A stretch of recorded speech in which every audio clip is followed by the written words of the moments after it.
Hey everybody, this is the Sliders Review, and welcome to a special edition of Asian and Pacific Islander Heritage Month. And I'm here today to talk to you about Digimon '02 Revenge of Diaboromon. So this is the sequel to the Digimon War Games, and some consider this to be a sequel to also Digimon the movie, the American made one. However, in what's that? Okay, so in both this one and let's see, the War Games movie, there's no Willis because in the Digimon movie, Diaboromon, the virus infected Kokomon and then turned him evil and stuff like that. But in this one, in War Games, there was no Willis and everything from America. So for the most part, this is more a direct sequel to War Games than, Digimon, the American movie.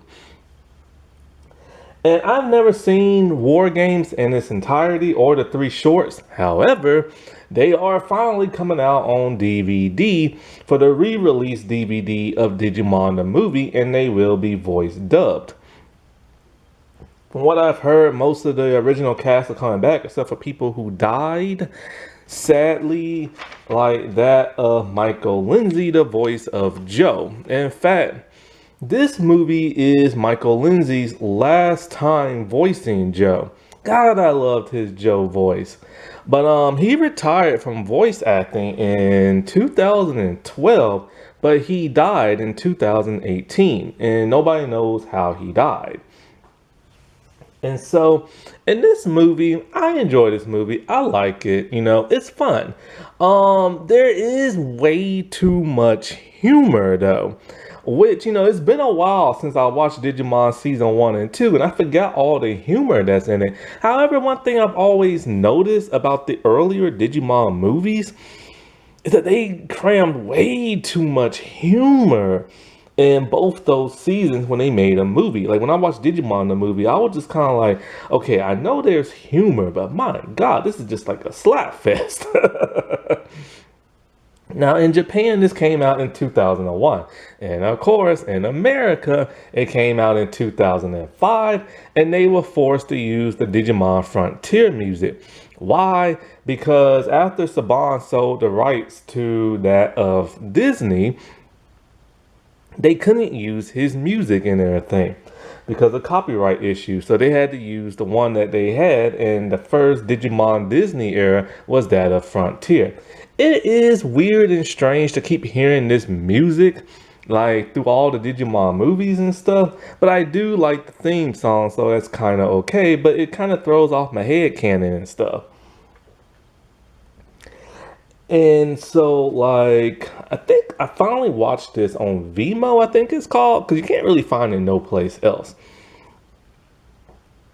And for the most part, when it does come to this movie, it's kind of just a rehash of War Games. Like, it really just is, but it just throws in the kids from, like, season 2 and everything.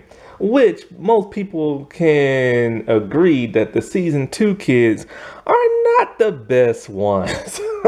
Yoli, Davis, oh my God. And whatever the dude's name is, Cody, I think his name is. I could not stand those people. Like, I just couldn't. I could kind of get a little into Yoli only because of the purple hair. That was kind of cool. But there was just something vibing about her I could not stand. And she was just so annoying. But my God, like Cody was just like a plank of wood, and Davis was just too much. He was just too much.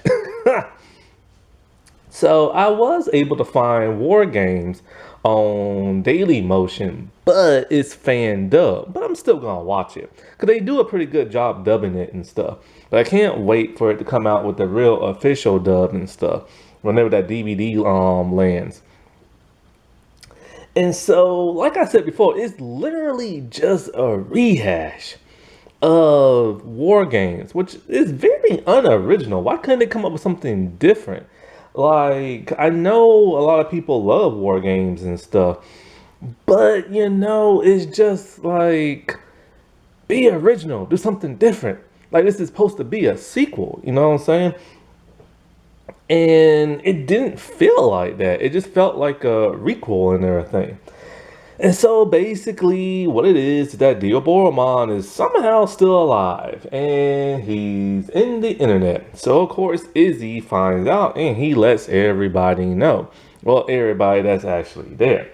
Everybody once again is scattered. At least the season 1 kids are. So since the season 2 kids are there and like, you know, some of the season 1 kids there, of course, it's Matt and Ty going into the internet once again with their Digimon. And not only is it them, but they're being accompanied once again. Last time it was Izzy's Digimon and it was Patamon's Digimon. What am I talking about? Yeah, Izzy's Digimon and what's his name? TK's Digimon. This time, however, it's TK and Anjamon and it's Kari and Anjawomon. Because, you know, they have to... This is what I don't understand.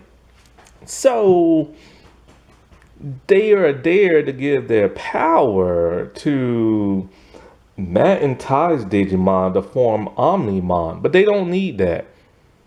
Like, they don't. Like, remember, like, you know... Because, see, they need it for them to warp Digivolve. But here's the craziest thing about all that. That don't make no sense. They only needed the power of Hope and Light one time to form their Mega Digivolve levels and stuff. After that, they could easily just Mega Digivolve. And so, but for whatever reason, they need those two there to give their power to Agumon and... I can't remember the other dude's name. It's been so long since I watched that. And to give them like their power to turn into War Greymon and Rare Ragu. No, it's War Greymon and it's Metal Garurumon. Lord, it's been a long time. I need to rewatch that season because I do want to talk about it one day. Man, it's been a long time since I like thought of those names and stuff. And you know, so they do that. But here's the craziest thing. Anjamon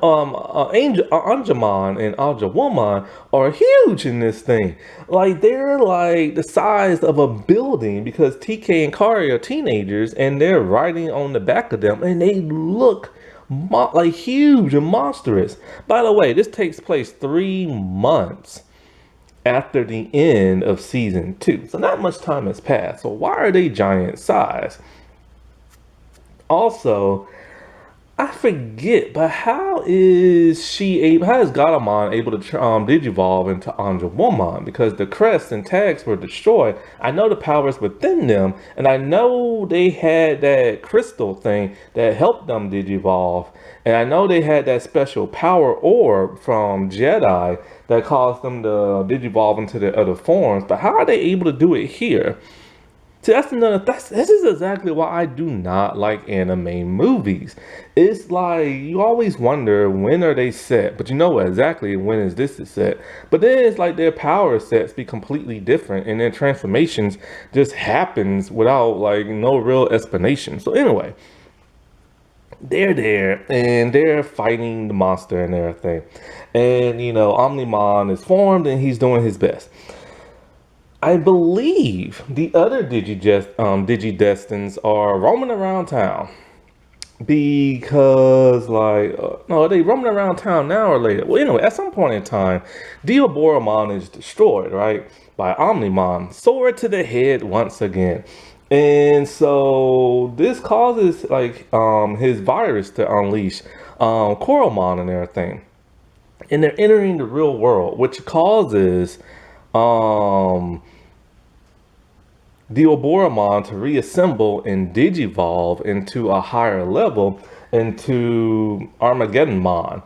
And I could have sworn Armageddonmon was the name of that dude they fought at the very end of 01, but whatever. And so he uses his virus, like miniature Digimon, to like reassemble. So it's gonna be hard to kill this dude because he can just regenerate. But he's sending his virus out into the real world as well. So this locks Kari and all them, and Matt and Ty and TK all in like the internet. So the other Digidestins are like, roaming around town trying to collect all the Coolamon so they can open the Digiport and send them back into the digital world, or at least the internet or something like that. And so, like, of course, they say only the newer Digivices can open a Digiport and stuff. So, whatever remaining O1 kids that are there, they would have to, like, work alongside them. Only problem is they're scattered. Mimi shows up with Izzy and just bugs the literal crap out of him. And I mean, she bugs the literal crap. She doesn't talk about anything important. I think she's talking about like her vacation in America or something like that. But she is totally useless in the entire movie. She's just there for comedic relief. And that's one thing I've never understood. Like I said before, when they add the humor to these movies, all these kids' personalities all of a sudden comes like comedic and over dramatic and everything. Joe is roaming around town and ends up finding Davis and like Ken, because he gives them his scooter so they can go and like help out in the fight and everything whenever Armageddon like becomes more of a threat. And so like you have Sora who's just wandering around town looking mopey and depressed and everything, similar to how she kind of was waiting for that email from Ty in the last movie. And so, like, you have at some point, you have Omnimon who gets his butt literally kicked and ripped apart and everything. He looks all mechanical, which is weird because I didn't know he was a mechanical type Digimon. But anyway, Davis and Ken, they're forming Imperial. And so even he's not strong enough to take them on, and he's supposed to be the new biggest, baddest like Digimon when level up and stuff. So at some point, what's really interesting is that they fuse Omnimon and the Pure Ultra fighter mode together. And so like Omnimon is now like a giant sword, right? And so this is just kind of weird. Like, why couldn't they form a new like design? You know what I'm saying? Instead of just a sword. But anyway, when he fights Armageddon at some point, they have to do that whole thing again where they have to kind of like slow him down. I liked it better in war games where they use the internet to like, slow him down. They sending him tons of emails from around the world, not just Japan. And it slowed down like, him and the internet. Cause it took him a while to buffer and stuff or whatever. But this time all the kids in Japan are taking out their cell phones and they use them as like digivices, which is kind of odd and weird because once a kid sees a Digimon, they're supposed to become Digidestined. And so, like, wouldn't their cell phones transform into Digivices, but they don't? But anyway, they later on destroy him and all this other stuff. Sora ends up showing up and gives some excuse as to why. But when I say like this overabundance of humor and annoyance, like there's one point where Ken and Davis, they get into like a war cry, and their war cry goes on for like a full minute and probably a half, and it's so annoying to hear. So is this a good movie? It's all right. Like it's entertaining and everything. I wouldn't put this on my high list or nothing like that. But it's literally just a rehash of War Games. So if you want to see a more superior movie, I suggest you go watch that or Digimon the movie.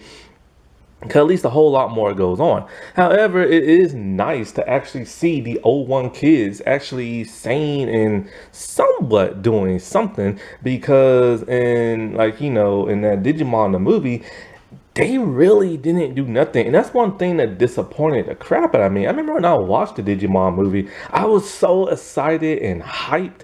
And then I watched it and I was so confused because I didn't watch the short movies. And when it came to War Games, I'm just like, yo, where are the Digidestined at? Why aren't they helping out and everything? Joe's taking a test, Sora's being grumpy about Ty, and Mimi's like in America, like on a beach and stuff, just like giggling it up. And I'm just kind of like, what is going on? Like, where my people at? And oh, Kari was at like a stupid birthday party. I'm like, the end of the world, and you're at a birthday party? So, yeah. Happy Asian and Pacific Islander month, everybody. Alrighty, well, I'll talk to y'all later. Bye.